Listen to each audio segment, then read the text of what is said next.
Entrepreneurially Thinking is a presentation of BioSTL and CET, Center for Emerging Technologies, with RareGem Productions, changing the way you view new ventures, including you on the pathway to success with your business in the St. Louis marketplace and beyond. Here's your hosts, Cheryl and Christy. Now let's get thinking entrepreneurially. Welcome to the Entrepreneurially Thinking podcast. Our goal is to energize your entrepreneurial mindset and create pathways for business success in the St. Louis marketplace and beyond. I'm Christy Maxfield, Director of Entrepreneur Development Services at the Center for Emerging Technologies. And I am Cheryl Watkins-Moore, BioSTL Director for Bioscience and Entrepreneurial Inclusion. Thanks for joining us again. Thanks for joining us again to step outside your comfort zone and start stretching your thinking about what it means to be entrepreneurial and take those constraints off of how you view your current and future endeavors. You can stay in touch with us and subscribe to the podcast by finding us on your favorite online streaming platforms. Look for us on Facebook, Twitter, LinkedIn, or by visiting entrepreneuriallythinking.com or following the hashtag ETHINKSTL. You can find us so many ways. Oh, well, it's the internet. That's it. Today we're talking with Marissa Paine, the CEO of the Paine Free Group. Marissa works with leaders from all sectors and industries, helping those high-performing leaders and teams as well as organizations confront their roadblocks. She helps them crystallize the change that they are seeking to create and convert their problems into possibilities. That type of change can be challenging, difficult, and sometimes scary. Wow, this is going to be a cool conversation. Well, we don't invite not so cool people. Yeah, well, you know that. We're excited to talk with Marissa about her personal journey and the work she does today to help others achieve their highest potential. So we'll be right back and get that conversation started. Great. Now here's Make It Happen with Keith Sales Pro. According to leadership advisor Lee Colin, here's 4 things every leader should know. Attitude. Life's rewards go to those who let their actions rise above their excuses. Execution. A good plan gets you into the race, but execution propels you into the winner's circle. Growth. High revenue growth forgives many sins. And 4, communication. Those who underestimate the intelligence of their employees generally overestimate their own. Today, remember, it can happen. It will happen. And together, we will make it happen. Follow Keith Sales Pro on Facebook or Twitter at Keith Sales Pro, or visit his website at keithsalespro.com. It can happen. It will happen. And together, we will make it happen. Entrepreneurship, I think, is a means of achieving your dream. And if you have a passion and you have a dream, I would encourage everyone to dream big and then pursue that dream with a passion. So, Marissa, your career has taken you from the newsroom to roles as an executive assistant and a public affairs officer. Then you earned your degree in social work from the Brown School at Washington University and spent time as a professional fundraiser, which I share that in common with you. And now you're running your own business as a trainer, a coach, and a sought-after speaker. Wow. So you specialize in helping people get unstuck, is how I would put it, and change. And helping them solve their problems. The things that are standing in, sometimes I say it is you help them get out of their own way, is if I can use that term of phrase. Yeah. So how did you come to this work, and what is it teaching you? You got your journey is cool. Yeah, talk to us about that journey. I think that is I know. Cool. I bore easily. But yeah, it has been, I definitely have a diverse background for sure. I started in corporate America and, worked really hard to sort of work my way up the ladder doing that. And I got up that ladder and, I was working for an advertising agency and billing 90 hours a week, traveling across the country. Wow. And I wasn't happy at the end of the day. Mm-hmm. So, you'd done everything you thought you were supposed to, and you still weren't feeling it. And I had a whole lot of life ahead of me, and I was like, no, this isn't it. So, I changed my mind. So I went back to school and got a master's degree and decided that the nonprofit sector made more sense for me. Sure. And so I started over and worked my way up there again. And I worked for the most amount of time as an executive director for a nonprofit for several years, which was very fulfilling. And I loved it. And I was, busy saving the world's children, but I was missing my own children growing up. Because I work, whatever I'm working at, I go really, really hard. And like most women, we do that, right? Yeah, most entrepreneurs too, exactly. even though that wasn't necessarily how you were self-identifying at that time. Exactly, exactly. But if I'm honest, when we talk about entrepreneurially thinking, there was always this kind of nagging thing in me all along that really wanted to burst out and do something independently, but I didn't have a model for it. No one in my family owned businesses, and it was kind of like there was that mindset thing. You can't do that. Who do you think you are? All that stuff. But that was really what I wanted to do. And I just finally got to the point where, I was more afraid of being in the box than I was being out of the box. And so you had to get uncomfortable enough. I had to get uncomfortable. And I jumped my little self out of that box. And, I've been in business now 5 years, and I'm loving it. And, I think that's so interesting because a lot of times people think, I'm in this career, I've been growing in this career, but I'm not happy. And, oh, my God, I just might as well stay here because what are the alternatives? Oh, my God. You just, you blew all of that out of the water, not even knowing what would happen. Yeah. You stepped out of that comfort zone that we always talk about. Well, and I was particularly struck by you saying, I've got a lot of life ahead of me. And I did that same thing before I stepped out and co-founded the Mission Center. I thought, you know what, if I take the next step on this particular ladder, then I'm going to be on that rung for a really long time because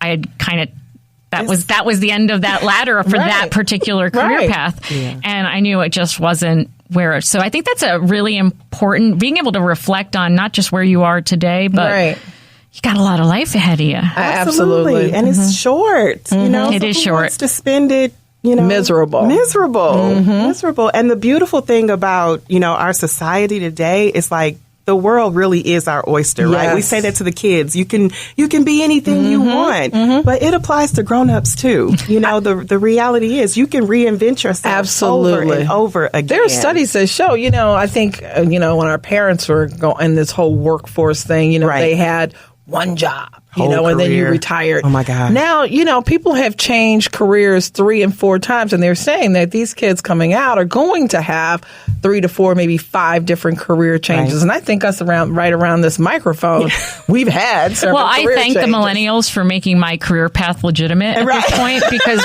when I started out, millennials weren't doing this, and everybody would look at somebody who moved every 4.5 years with a, job hopper. Maybe she's not. And now it's 4.5 years. That's an eternity. A long time. So I look normal. I'm just thankful.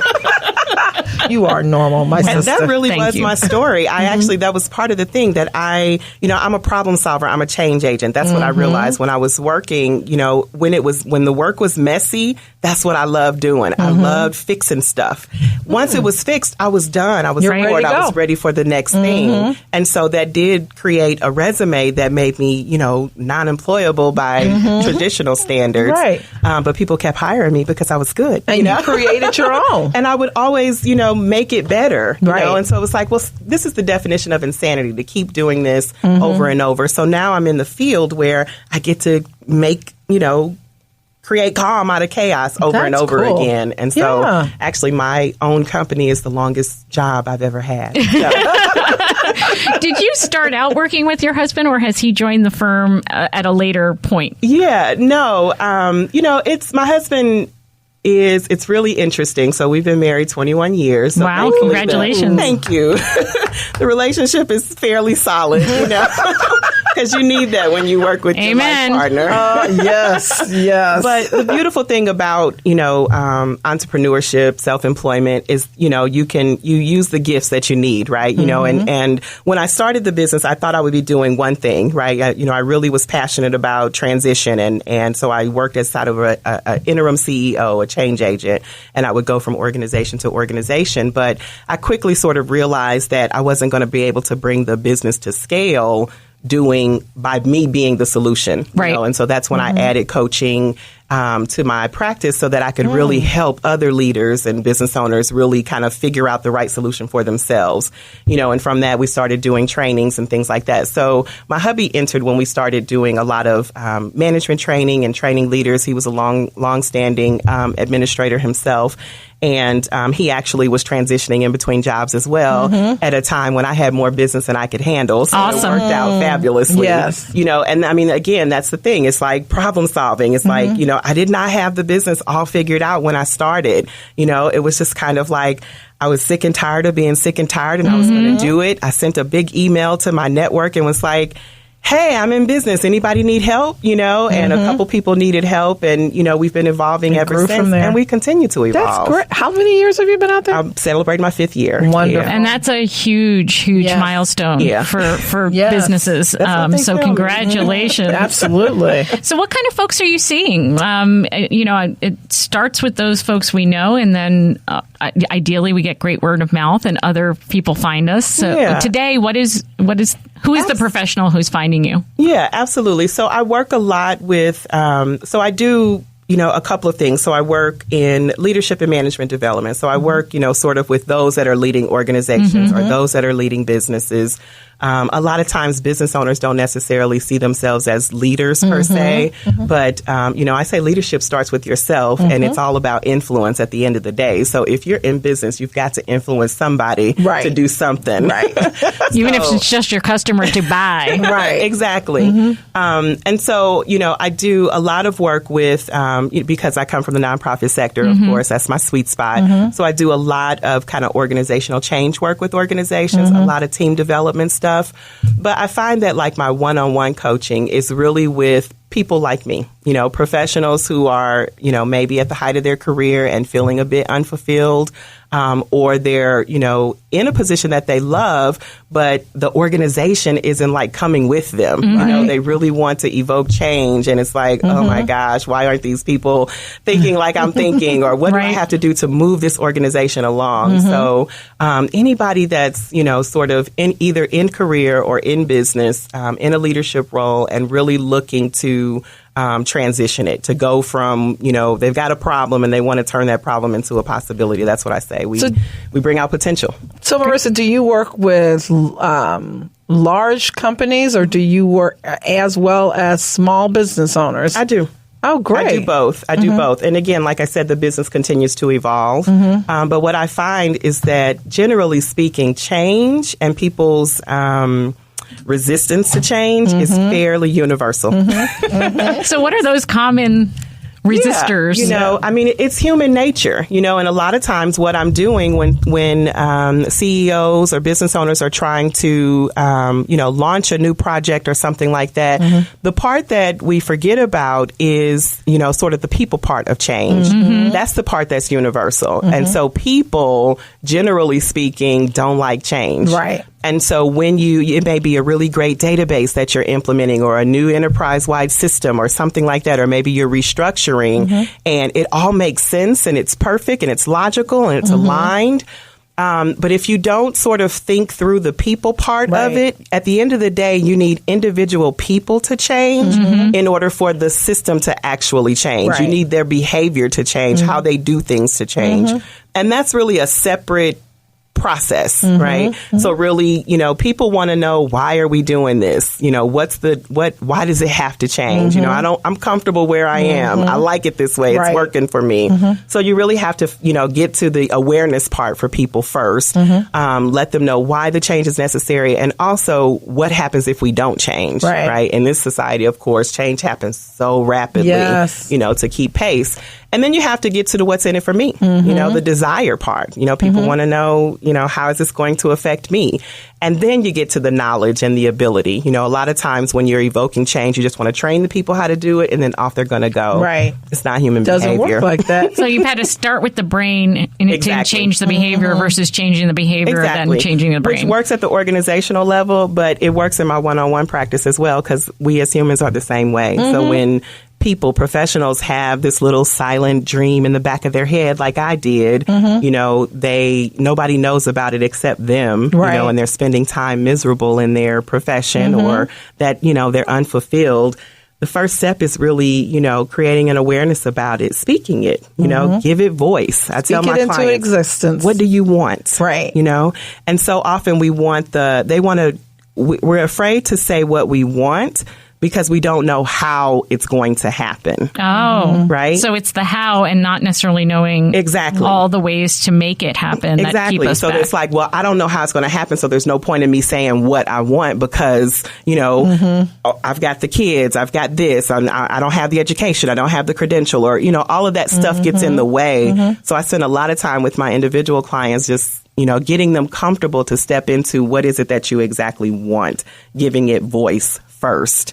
We can figure the rest of it out, And I think that's so key for a lot of especially our small business owners in the entrepreneurial space that we sit here in St. Louis. Yeah. Christy, you probably see it a lot in Square One, where we see folks who might have great ideas, but they don't know how to execute. Right. They don't know. They don't have the confidence in themselves. And a lot of times they've been in large institutions and you're now saying, step out on your own. Yeah. And they get this deer in the headlights look like, what? Where do I start? But they want to do it. And Prosper talks often about seeking women who are looking to grow their businesses, a growth mode. And they've used the analogy before of we don't want to necessarily have the corner bakery. We want you to have Mrs. Fields. And I just find that women can be intimidating. And entrepreneurs of color sometimes only think about what they can physically do themselves. Right. So that limits our thinking. Yeah. Because you're right. They're stuck on, well, what can I do? What do I know? Who do I know? How much time can I put in? Is there a 25th hour in the day? And if so, then I can grow my business. Right. Versus having some framework for thinking about how does this live beyond me? Right. Which is something you've encountered yourself. Yeah. How do I take it beyond the capacity of my 24-hour day and my physical presence and stamina Right. Yes. Right. and actually turn it into something bigger? So much of that is how you look at what your resources are. Right. Yeah. You eventually learn that you can't do it by yourself, right? You can't, teamwork makes the dream work, I say all the time. And that even if you're just in it by yourself, you still need accountants, you still need legal advice, those things. So it's still a team, even if you're a solo practitioner, but when you think about, bringing it to scale, you definitely need a team to do that. But it does take some mindset transformation in order for that to happen. I can use myself as an example. I'm 5 years in and just now really getting to the point where I'm ready to scale. And part of that came from me working my fingers to the bone and realizing that, like I said, I first discovered that, I can't necessarily be interim CEO and bring it to scale. So I added a new service. And with that new service, I added some trainers too, because, obviously we can be, and I remember very distinctly the first time we were in 3 places at one time. Oh, I was that's like, exciting. Right, but even still, we want to get to the place where the business is, we're making money while we're sleeping. Exactly. So we're still, Right. working towards that. But I had to sort of, I had to do it myself. Maybe I didn't have to, but I felt like I needed to do it myself to really learn our way and, know what distinguishes us from someone else that what does works it. and what doesn't work. Exactly. Right? And then once I get that, then we can kind of bottle it and, replicate it. So I want to take a quick break and then come back and talk about it. So what is your secret sauce insofar as what makes it work for you and sort of what's different about working with Paine Free Group? Awesome. Sometimes you got to dig in to be alive and well. Don't ever be afraid of who you are. Be exactly who you are, even if that stands out and is nothing like anything else that you see. Sometimes you got to carve it out. Be exactly who you are without apology. And it may not look like the person to your left, to your right, in front of you, or behind you, and that's okay. Be authentically who you are out loud and on purpose and unapologetically. You deserve to be alive and well. Learn more at aliveandwellstl.com. Hello, my name is Zim. I'm the co-founder and CEO of Cronus Sleep. Entrepreneurial thinking, to me, means taking the opportunity to reflect and grow. Marissa, you talk about on your website the social work advantage. Yes. So can you tell me a little bit about that and what that is? Yes. So I work with executives, and business owners, organizations, things like that. And so generally speaking, the space that I'm in, there are a lot of, sort of management consultants, a lot of MBAs, that kind of thing. And I think that, the social work advantage means that, so my master's degree is in social work. A lot of the trainers that we use also have social work backgrounds. So I'm a little biased, obviously. But it means we understand the human element, right? We're trained to assess and diagnose and really get a good feel for the root of things before we develop solutions. And so our approach is very customized in that way and very attuned to, dynamics, human dynamics, group dynamics, things of that nature. And I think that that's sort of what one of the pieces that really kind of sets our practice apart, that, even though we're working, with suits and, pumps and all of that stuff, that we're humans. And so you could call it the human element just as easily. But at the end of the day, the high executive woman, is a mom and a wife and a daughter and a sister and, a volunteer and that sort of thing. And so our ability to really, pull back the layers and really connect, just sort of ends up making a bigger difference, I think, in our work. I was going to say, I think that's a nice differentiator because, having come out of corporate, you see all the management consultants come in to help and change businesses, but they're not looking at it from the people perspective. And I mean, they look at it from the people, the numbers, but not from the core of how to do change and how to deliver that change. Through an organization like yourself. I think that's wonderful. Yeah. And that's what sticks. I mean, we see that we much of our business is word of mouth and a lot of it is repeat business, because we connect. We really end up being in partnership with the organization. And it speaks to the idea that it work's almost never done. Because we're people. Precisely. It's like when you open Pandora's box, it's like, darn, there's another thing we need to dig into. Yeah. What are some of the tools you use to peel back those layers? Oh my gosh.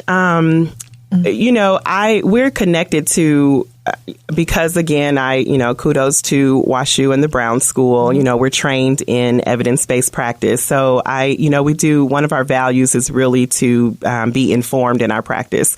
So we connect with lots of, sort of best practices and research-based practices in terms of the methodologies that we use. So, our change management methodology comes from ProSci, which is a, 25-year research organization in that. And, we use DISC and, just sort of, and again, that's sort of how we can sort of formulate a solution that works well for the culture of the organizations that we go into. It's best practices and tools that have been developed. Yeah, that exactly. You apply. And then we, spice it up, mix with it your up. Own, right? Exactly. It's like making that gumbo. Absolutely, I love that. You may have to use that. The process is usually where the secret sauce is. The tool might be universal, but the application is definitely where we. And it's always, even again, like with the one-on-one work, it's always about mission, vision, values, personally. My personal mission is to use my gifts to make a difference in other people's lives, and how that manifests. I have a vision board that my husband and I actually have a shared vision board that's,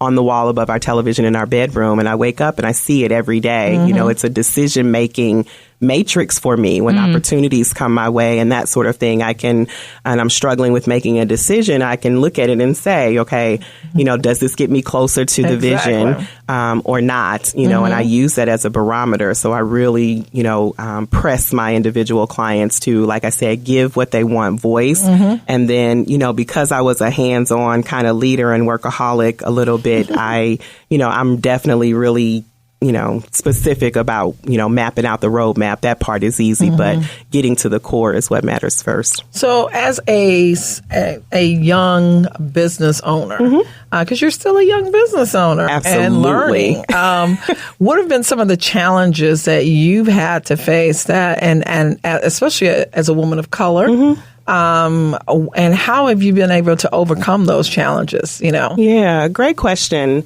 I think what we talked about earlier about knowing that you can't do it by yourself comes to mind first, but also that you don't have to do it by yourself and you shouldn't do it by yourself. It can be very isolating, when you work and practice by yourself. Women of color in particular tend to be fairly independent. And, so we can do it. Yeah, exactly. Not wanting to reach out for help, but there are so many resources out there. Right. So probably one of my biggest mistakes starting out was, and I'm an introvert actually. So that makes it much more difficult. No way. I know no one thinks that, but I People really like me am. suck the life out of her. So, and networking and relationships is so important. Yes. And it doesn't come easy or fun for me. And you're in this field. So going into this is unbelievable. Well, having insight into how you recharge. Right. Because you bring a lot of yourself to the work you're doing. So knowing that you can't hang out with me and have dinner because that's going to drain you even more. Seriously. But I think being in tune with that. And hanging out with the both of us, you'd be like, I'm not even sure I can do that. Exactly. I think having that insight and that self-awareness about what fuels you and what also recharges you to come back to the page. And having a coach. I have two coaches, because I'm a coach. I'd be hypocritical if I didn't. But you can't see the picture if you're the frame, even at your best. I can coach the two of you, to the stars fall off. You'll love me to death, but I can't do it for myself. Right? I need someone else objectively looking at me, challenging me, asking me the tough questions to bring it out.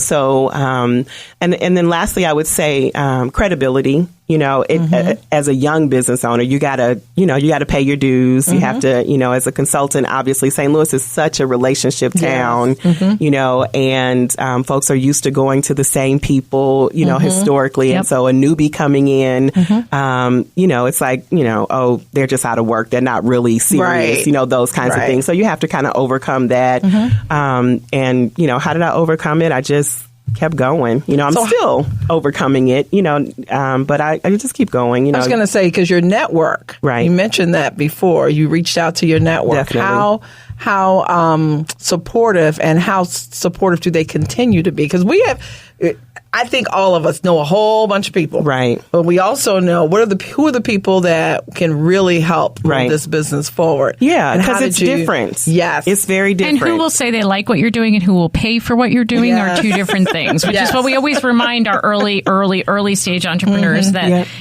talk is cheap. Right. Write the check. Cash is better. It is.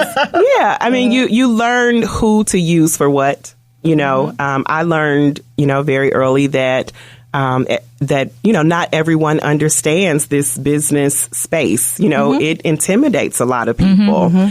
People just can't necessarily relate. Your mom and, family are like, just get a job. Why would you do that? You're so uncertain. Yes. All that stuff, so it's important that you have a network of people that are in it with you, that understand, which again is about getting out, getting out of the office and connecting. That's so important, and those relationships and things like that, that's where the opportunities end up coming from too. How would you characterize a coach as being different from a mentor? Yeah. Good question. It's a really, really great question, and I'm so glad you asked. Excellent. Because I think it's an overused term.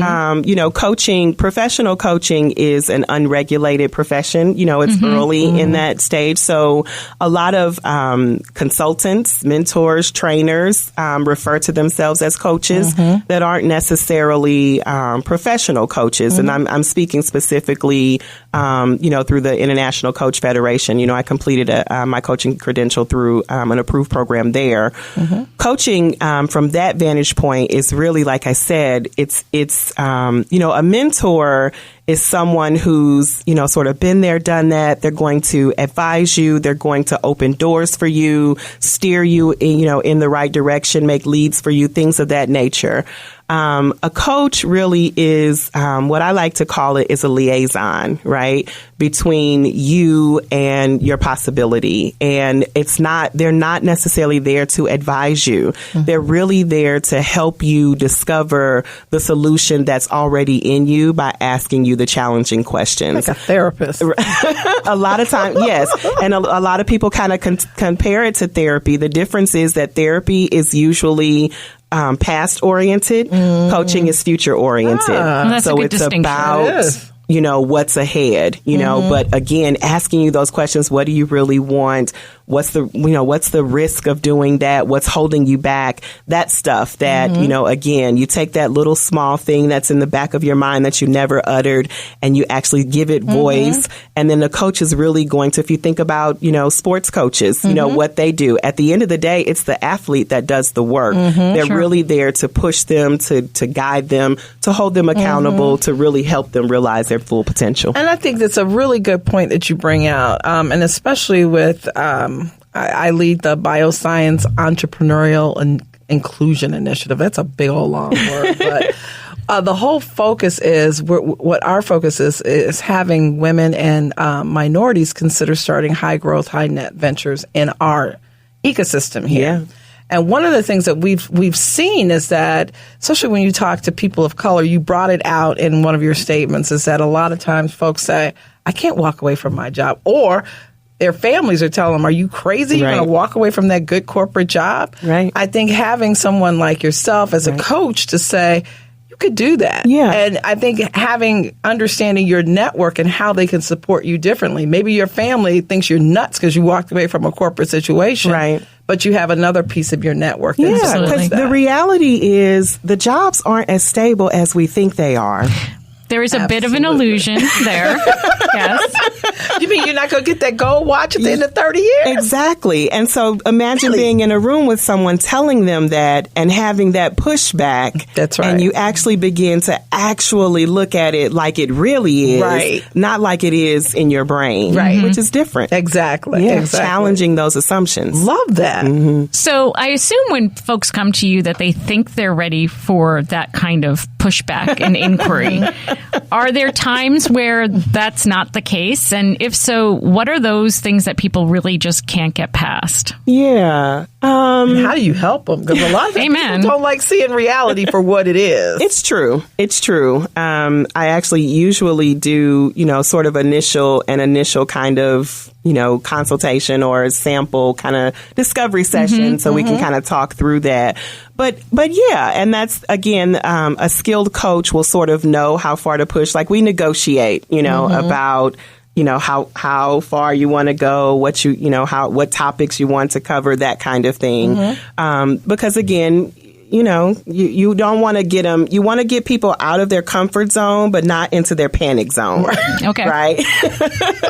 So you sort of, learn how to finesse that a little bit, and that's the difference. But definitely, people come for one thing and wind up, over here, not really expecting that that's where they were going to go necessarily. But it's a very powerful, fulfilling place to be. I love it. Can you tell us a little bit about your book, Confessions of an Unfulfilled Workaholic?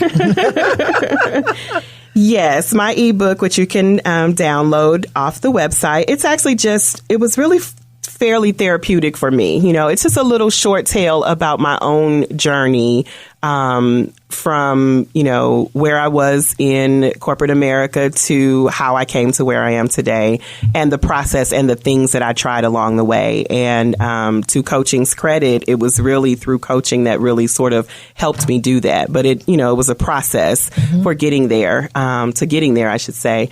And so I really I was and still am a bit of a workaholic, like I said, and I was just working hard, waking up in the morning on the laptop for 2-3 hours. I was doing more before 9 o'clock than most people do all day. And it was like a nuisance to have to shower and get dressed to go into the office. Right. Then you're into the office until 6 and 7 o'clock at night, grabbing something unhealthy on the way home, and then, working again. I mean, just round the clock for months and months, years probably, and still feeling unfulfilled, making a difference, but not connecting. Right. And I just didn't, it just wasn't connecting, and I would talk to family and I talked to mentors and, I had a peer group at one point whom I love. Shout out to the Incredibles, we call ourselves.